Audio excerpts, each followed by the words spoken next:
3টি বছর জালিমের জুলুমখানায় অন্ধকার প্রকোষ্ঠে নির্যাতিত নিষ্পিত হওয়ার পরে স্বাধীনতার 53 বছরে খেলাফতের পক্ষে সবচেয়ে সাহসংকর দিয়েছেন উস্তাদ, বলেছেন হয়তো শাহাদাত নয়তো খেলাফত।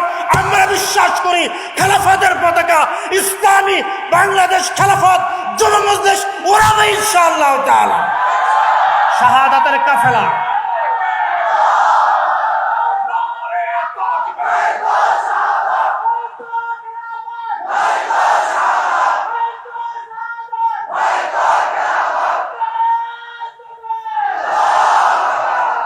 আমরা যে খেলাফত প্রত্যাশা করছি বা খেলাফতকে দেখতে চাচ্ছি, এটা কাদের চোখ দিয়ে দেখছি?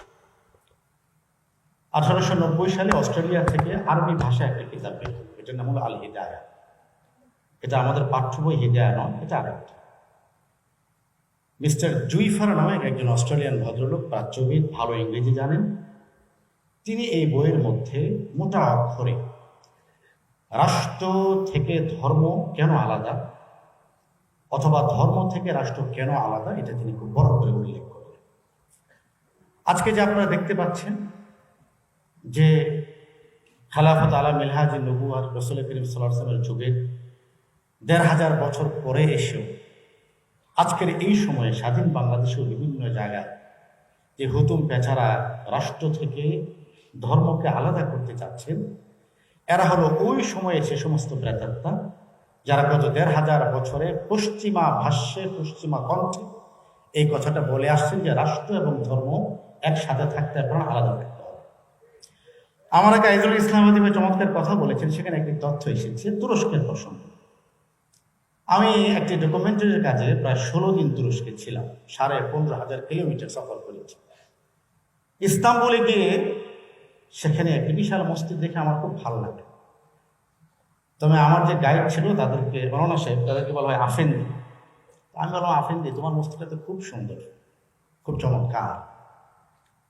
সে আমাকে বললো, মৌলানাদেরকে আফেন্দি বলে, সে আমাকে বললো, আফেন্দি তুমি তো বাংলাদেশ থেকে এসেছো, আমাদের মসজিদের গম্বুজ তোমার কাছে ভালো লাগবে, আমাদের মসজিদের বিস্তৃত সেহেন তোমার কাছে ভালো লাগবে, কিন্তু তুমি জেনে অবাক হবে যে ৬০০ বছর পর্যন্ত আমাদের প্রত্যেকটা মসজিদের ইটের সাথে, বালির সাথে, ধূলিকণার সাথে এদেশের খেলাফতকামী মানুষের রক্ত এবং কান্না জড়িয়ে আছে।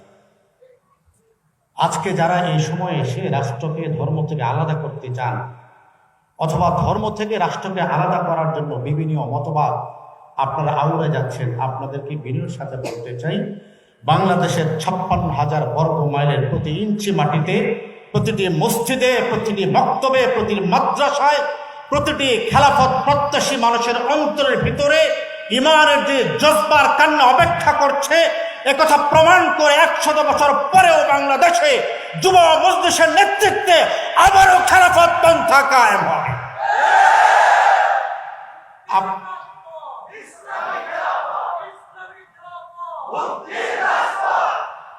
হযরত ওমর রাদিয়াল্লাহু তাআলার কথাটা বলে আমার আলোচনা শেষ করব। তিনি যাচ্ছেন বাইতুল মুকাদ্দাসের দিকে, তার গায়ে বিশাল আলখাল্লা ছিল না, একজন রাষ্ট্রনায়ক, একটা মাত্র জামা গায়ে, দীর্ঘ সফরের কারণে জামাটা ময়লা হয়ে গিয়েছে। জুভিয়া নামক স্থানে এসে তিনি তার জামাটা ধুয়ে দিলেন, শুকাতে দিয়েছে। একজন এসে একটা চাদর দিলে হযরত ওমরকে। হযরত ওমর রাদিয়াল্লাহু তাআলা সেই চাদরটা গায়ে দিয়ে বসে আছে। যখন সফর শুরু করবেন, ওনার সফর সঙ্গী থেকে কেউ বললো যে আপনাকে চাদরটা ভালো লাগছে, এই চাদরটাই গায়ে থাক না, যে জামাটা শুকাতে দিয়েছেন, এই জামাটাতে অনেকগুলো তালি, রাষ্ট্রীয় বৈঠক হবে আপনার সাথে, সন্ধির মাধ্যমে বাইতুল মুকাদ্দাস আমাদের হাতে আসবে, দ্বিপাক্ষিক বৈঠক হবে, আপনার গায়ে তো একটা চাকচক্যপূর্ণ জামা থাকলে ভালো হয়। হযরত ওমরের জবাব আপনারা সবাই জানেন। দুর্ভাগ্যের পরিতাপের বিষয় হলো যে আমরা খেলাফতটাকে দেখি পশ্চিমারা যেভাবে দেখায়, আমাদেরকে পশ্চিমারা দেখায় যে দেখেন ভারতে মুঘল সাম্রাজ্যের অনন্য কীর্তি হলো তাজমহল। তাজমহল ইসলামের কীর্তি নয়, এটা হলো বিলাস প্রবল মুসলিম সালতানাতের শেষ সময়ের যারা ছিলেন, মুঘলের যারা ছিলেন, তাদের জীবনের শেষ সময়ে তাদের যখন বিলাসিতার সাথে তারা গাকে এলিয়ে দিলেন, সেই সময়ের বিচ্যুতি করেন এক একটা হলো তাজমহল। এটা আমাদের ইসলামের নিদর্শন। পশ্চিমা আমাদেরকে এগুলি দেখাতে চায়। হযরত ওমর তাকে যে বাক্যটি বলেছিলেন সেই বাক্য আপনারা আমাদের থেকে ভালো জানেন, তিনি বলেছিলেন আযযানাল্লাহু বিল ইসলাম, আমার এই কোট, আমার এই পাগড়ি, আমার এই চাদর, আমার এই রুমাল, এটা আমাকে মর্যাদা দেয়নি, আমাকে মর্যাদা দিয়েছে ইসলাম। বাংলাদেশ খেলাফত যুব মজলিসের সারা দেশ থেকে আগত খেলাফত প্রেমী তরুণ উম্মাহ, আমি আপনাদেরকে ভালোবেসে বলতে চাই, সমাজে কোথাকার কোন ডিগ্রি আপনি পেলেন, অক্সফোর্ড আর হার্ভার্ডের কোন ডিগ্রি আপনার সন্দেহ পতিত হলো, এটা মূল বিষয় নয়। যতক্ষণ পর্যন্ত আপনার সামনে খেলাফত আলা মিনহাজুন নবুওয়ার আদর্শ থাকবে, যতক্ষণ পর্যন্ত রাসূলের ইত্তেবার সুন্নতের পাগড়ি আর টুপি আপনার মাথায় থাকবে, মনে রাখবেন ইসলাম আর খেলাফতের পক্ষে থাকলে ইজ্জত আমাদের পদচুম্বন করবে। ইসলাম থেকে বিচ্যুত হলে কখনোই ইজ্জত আমাদের পদচুম্বন করতে পারবে। আমার আলোচনা শেষ, একটি বাক্য শুধু আমি আপনাদের সামনে উপস্থাপন করব। আমাদের উস্তাদ, আমাদের আহ্বাব 3টি বছর কারারুদ্ধ ছিলেন, জেলখানার অন্ধকার প্রকোষ্ঠ ছিলেন। জালিমরা মনে করছিল জেল থেকে বের হওয়ার পরে তার কণ্ঠ স্থিমিত হবে, তার কণ্ঠ স্থিমিত হয় নাই। কারাগার থেকে 1011 মাস 11 দিন, 1000 দিন পেরোনোর পরে 3টি বছর জালিমের জুলুমখানায় অন্ধকার প্রকোষ্ঠে নির্যাতিত নিষ্পিত হওয়ার পরে স্বাধীনতার 53 বছরে খেলাফতের পক্ষে সবচেয়ে সহসংখ্যক দিয়েছেন উস্তাদ। বলেছেন হয়তো শাহাদাত নয়তো খেলাফত। আমরা বিশ্বাস করি খেলাফতের পতাকা ইসলামী বাংলাদেশ খেলাফত যুব মজলিস ওড়াবে ইনশাআল্লাহ তাআলা। শাহাদাতের কাফেলা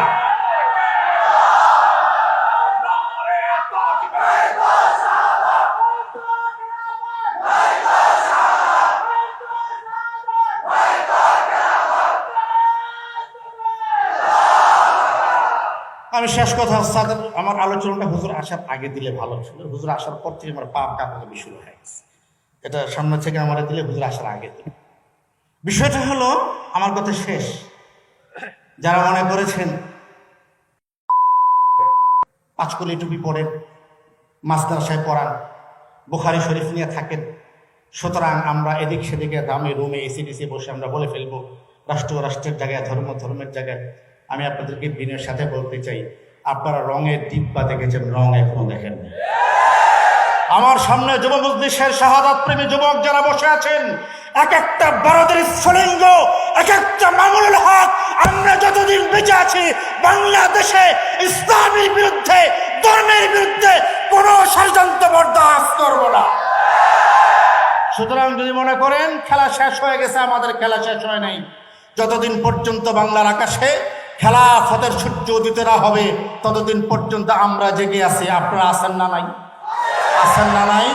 নাসরুম মিনাল্লাহি ওয়া ফাতহুন করিব। আজকের এই বিপ্লবী ভাইদের আলোকিত সমাবেশে আমার মতন অগণ্যকে আমন্ত্রণ জানিয়ে ভাগ্যবানদের অন্তর্ভুক্ত করার জন্য আমি শহীদ কাফেলা বাংলাদেশ খেলাফত যুব মজলিসকে আন্তরিক ধন্যবাদ জানাচ্ছি।